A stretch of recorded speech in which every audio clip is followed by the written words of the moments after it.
Yes, Kyle alcoholic. Um, so, uh, gosh, what to say about Ashley? sh- so Ashley was a part of our bid and a huge part of our bid because she did a bunch of outreach and was very involved. And I saw a lot of like when I first got in the program, I was all about like service and like getting involved and making things happen. And I saw a lot of myself in her with that. And it's been amazing to see it as like somebody that's been doing this YPA thing for like all 13 years of my sobriety. It's awesome to know that it's going to continue because of people like her. So, without anything else, like I'll just ramble on for hours if you guys let me to. Let me do that. I'm gonna give it to Ashley and let her share her story because she's got an amazing message. Hi guys, I'm Ashley. I'm an alcoholic. I know we just did the wonderful housekeeping of this meeting, but I'll ask you to bear with me for another couple of seconds while I do the set aside prayer because it's my ritual. God, today help me set aside everything I think I know about you, everything I think I know about myself, everything I think I know about others, and everything I think I know about my own recovery, so I may have an open mind and a new experience with all these things.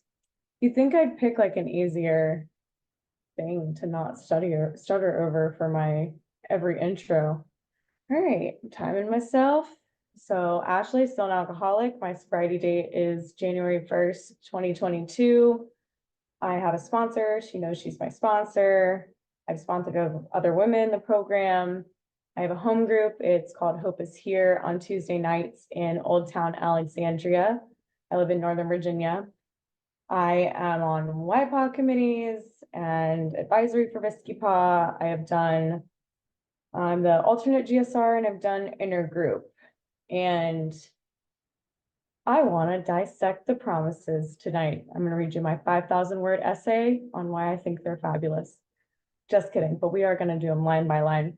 So a little bit about me. I moved as much as a military kid, but just because my mom couldn't settle when I was younger. I had a father who was an addict. He unalived himself when I was like almost 2 years old. My mom gave birth to my little sister, and then she got 90s style catfished by some guy in California who then became my baby sister's father. I got your basic trauma of an alcoholic. I got picked on a bunch. I was really chunky. I was a teacher's pet because books were my only friends for a long time. I had a pretty good family life as far as like two grandparents that loved me, a mom that did her best with what she had at that time. Um, I made pretty good grades in school. I started smoking and drinking when I was like 14. I did mostly drugs through high school, especially the ones that make you very happy and up. I started really drinking when I turned 18 and got out of my parents' house. I was working in bars at the Virginia Beach oceanfront. If you've ever been down there, there's this thing called the Block, and it is just a block of bars where underage drinking runs rampant. And it didn't look weird to me. I didn't think that anything was strange. Like I lived in a small town in North Carolina for high school. And so like there were like the sports kids and like the party kids, but we had a class of 240, so we all intermingled anyways. And then getting out into the bar industry as a young adult, it didn't look weird because everybody did what I did. Like we get off work, we start drinking, we go to another bar, do a little toot toot, go to bed at 4 o'clock in the morning and wake up and do it all over again.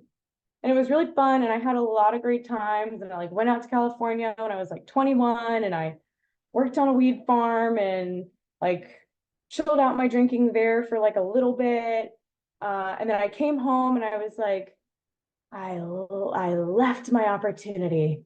Like the bars, I came home in like March or February or March of that year, and the bars were like shut down. It was desolate because Virginia Beach is a oceanfront town, and I felt like I had no opportunities. I was such a dramatic person when I was younger. I just flared up at anything.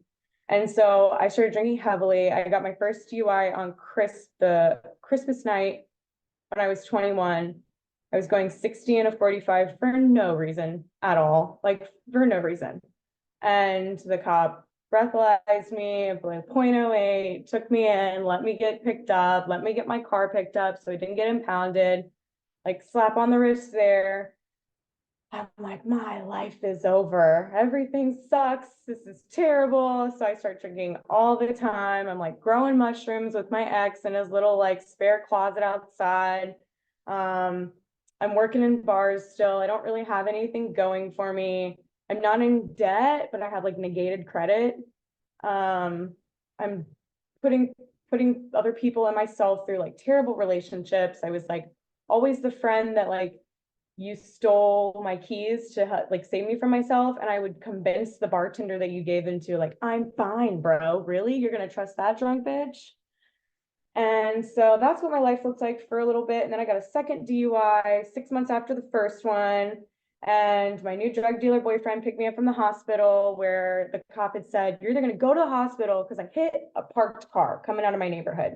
And I flipped it. And it was like my brand new leased vehicle that I was so proud of, paying for myself with my bartender money.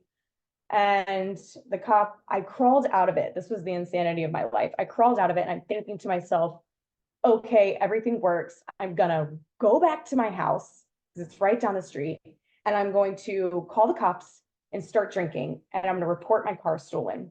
But this couple was sitting on their porch having a little nightcap, and I said, I'm just gonna go. I'm fine. My house is right there. Like when the whatever comes, like I'll come back and check on it. And they were like, no, you're not going anywhere. You're gonna stay right here. So I did. And the cop comes, and I was like, let's just get this over with. And he's like, well, you can go to the hospital or we can go to jail and I can book you and then we can talk about it. The whole time I'm giving him attitude, I'm giving the nurses attitude. Where's my effing phone? You cut my dress off me, you whore. Terrible, terrible. Cop did not take me to jail that night. He let someone come and pick me up.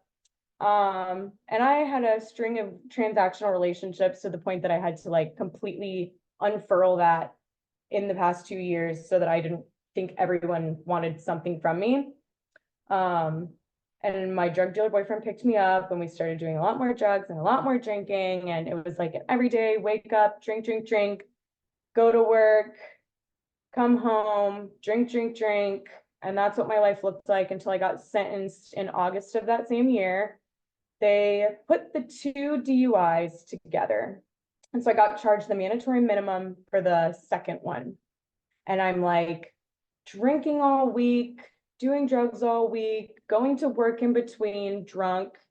Um, it was all I could do, like, to escape my misery. I stuck my head in the sand. I didn't file the gap insurance for the car. I didn't call the people that whose car I hit. I just immediately moved in with that boyfriend and ignored everything. And then I would like pop a couple of Xanax, drink a bunch of beer, and then go and do my 2 days for jail. Well, about 4 weekends into that, they piss tested me and I popped dirty, obviously. They said it was routine, but I didn't see anybody else getting piss tested. So they made me do straight time. So that was fun. And I met a girl who worked in the club that I bartended for as a dancer. And she like made me swole and gave me cigarettes. And my point by telling you all these like things is that like I kept getting away with it. And I thought that like I was just like, my mindset was really this, I tell you, that I was young and articulate and I had a lot going for me and that I was a good person deep down. And these cops and these institutions saw this and they let me go to give me another chance. So I get out of jail and I'm doing my ASAP class and I'm like timing with alarms on my phone, like how late I can drink before I have to go to ASAP because they breathalyze you. And I get all that done. And then the drug dealer boyfriend goes to jail and the cops raid our house. And then I won't get into this, but it was like 2 year period where I literally didn't drink because it ruined my meth high. And then I get moved out of that house by his parents and my parents because I couldn't come to that house because they didn't want me there. His parents kicked me out because they were paying all the bills, and I guess they got tired of it for some reason. And so they kicked me out. My parents had to pack all my stuff up. And this whole time, I'm just pissed off that my lifestyle is ruined. And I run away for a few days. Nobody can find me. I come back to my parents' house in Moyout, North Carolina. At this time, it's full-fledged COVID. And I'm not like caring about any of this. I'm like dumpster diving, like to get money, to like do what I want to do, and just terrorizing my mom, staying up all hours of the night. And one thing led to another, and I got off of that substance. And I was so proud of myself that I had done that. By this time, I'm like 27, 26. So I start drinking again because I got myself off meth. Why wouldn't I start drinking again? And for 2 years, I didn't really drink. So I was very proud of myself. And I drank, if you know what it is, it's a box of wine. It's called a black box. And it has 4 bottles of wine in one. And it was like 20 bucks, and I could get it and I could drink it. And it lasted me about 15 hours. And this is during COVID, and that's how COVID went for me. And then I got a little job at a little bakery, and I was proud of myself for making federal minimum wage, and I thought I was doing a good job. And the boss really liked me. And then I get a bright idea that I'm going to leave. Okay. So we were doing Cindy Lou Who and the Grinch. So I'm dressed up like Cindy Lou Who, delivering hot cocoa bombs to the children of Moyout, North Carolina. And I go out and I'm studying for school because, by the way, I joined college on meth, and I thought that that was going to like help me and save me and give me something to focus on. So I'm doing schoolwork at the bar, and then I decide to go to a bonfire, and I still have on like the bright red tights and the little check dress, and my hair is all crazy. And I leave the bar and I go to my boyfriend, hostage at the time's house, and I get in the car to leave, and I hit a car that was oncoming into traffic because I decided the last minute to turn and go the other way on the highway when they were going 55 miles an hour. So I turned this way and I kept going, and my tire was blown, both of them, I think. And I clocked it later. I go for like six miles, and I pull over because I got pulled over, not because I chose to. And the cop was like, "What happened?" And I was like, "I think I hit a deer." And he was like, "No, you didn't hit a deer. Somebody said that they got like somebody smashed into them." So needless to say, I go to court, I go to jail, I go to jail, I go to court. I ended up doing, because I got the third DUI in Virginia, I ended up doing 1 day in jail and paying a $250 fine. And I only lost my privilege to drive in the state of North Carolina, and I didn't get a felony. So that was cool. So at the time I go to court and get a lawyer, he says, "Are you still drinking?" And I'm like, "Yes, a little bit." And he's like, "Okay, well, you should go to AA and should get a sponsor, and you should bring him to court." So I go to like the 1 or 2 meetings in Moyout, North Carolina, and I hang out with all the old heads, and I get sober, not because I wanted to, but because it saved me. And the first 4 months sucked. And I hated it, and I hated it here, and I hated everything. And I didn't think that anything was going to be awesome. And then some instance occurred when I was like 89 days sober, to where my sponsor at the time, first sponsor, said, "You need to go to Norfolk. There's a meeting called Downtown Young and Sober, and you need to change your people, places, and things." And that's when the promises started coming true to me. Actually, that's when I realized that they had started coming true to me. So if we were painstaking about this phase of our development, we will be amazed before we are halfway through. And that was my pink cloud princess era. I had all these friends. I had text messages in my phone. I just remember being like 80 something, 90 days something sober, and thinking like, "Oh my God, I had like work homies, and that was it, texting me before this. And now I have like so many unread text messages, I can't even get to them." So that was my Pink Club Princess phase. We are going to know a new freedom and a new happiness. I bought a car because I obviously totaled the one before. It was a little Monte Carlo. It was an '02. I paid for it outright. No ex-fiance signed for it. No parents helped me out with the payment. Didn't have to file gap insurance on it because I never wrecked it. And if I could bottle the feeling of driving to Virginia Beach to meet one of my long-term friends for the first time since I had gotten sober, and just having the windows down in my shitty little Monte Carlo and the wind blowing through my hair and sell it, I would be a millionaire, because that was a joy I had not felt in years and years, because I was absolutely dead inside from everything I put in my body to feel a semblance of something. We will not regret the past nor wish to shut the door on it. When I first started working the steps, I was like, I have to make amends to these people. I have to say sorry. And my sponsor was like, no, you have to make amends to them. And I cowered at the thought. I couldn't even think of it. But then when I started doing it, it was so much easier than I thought it was going to be. And these people just had like such love for me and such happiness that I was sober and that I was doing good for myself. And I've had so many things recently happen to me. I got an amazing job. I got bangs, not because I was going through an emotional crisis, but because I wanted to get bangs and I thought about it for a while and I did it. I have an amazing boyfriend, a great apartment, and a little dog, and amazing friends. And I'm on like the dopest host committee in all of SERCYPAA. And that's because I truly don't regret the past. I have a life now that I would never have had in a million years if I didn't quit drinking and if I didn't choose this way of life. Well, I didn't choose it. I got forced into it and then I stuck with it because it was amazing. We will comprehend the word serenity and we will know peace. It's so funny because I've had a back and forth with my new boss lately about like working out my schedule, working out my salary, things like that. And I felt like some anxiety about it. And I'm like, I missed her call today and it went straight to voicemail because I have a dead zone in my apartment. And I was like, oh my gosh, she's going to think I'm unreliable. Like, who am I to ask for hybrid? And I was thinking about it earlier. The reason I like note that in my mind is because my life is so easy now. The only time that I feel that kind of anxiety is like when I'm going to go speak at a meeting or when I'm like, when I do the littlest of things, but there's only the juxtaposition because everything else is so calm and I can just work through stuff. No matter how far down the scale we have gone, we will see how our experience can benefit others.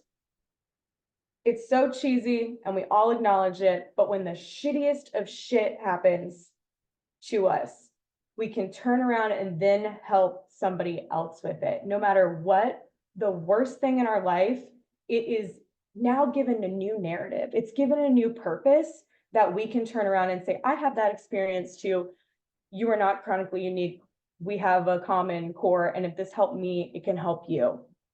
That feeling of uselessness and self-pity will disappear. Now, let me tell you, this is a balance part of this, because when I was sick with 101 temperature about a week ago, and I had to give up my tickets to my favorite band and miss out on our SERCYPAA host event and not go to my sister's birthday brunch, I was like, oh, man, this is the worst. No, no, no, no, no. But then when I got better, I was like, you know what? I'm so glad that I had the wherewithal to not go and get people sick and do what I wanted to do instead, even though I had to fight it. We will lose interest in selfish things and gain interest in our fellows. Self-seeking will slip away. Our whole attitude and outlook on life will change. And this is the one that I know because of when I'm talking to other people.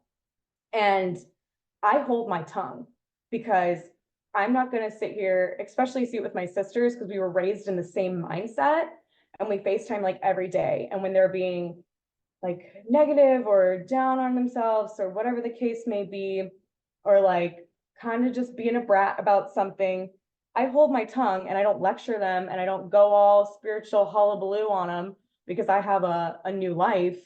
I just let them go about their thing. And I say, you know what? I hear you and I love you. Our fear of people and economic insecurity will leave us. So I think that the economic insecurity thing is more like, what's that thing I heard in the meeting the other day? That we change at the pace of pain.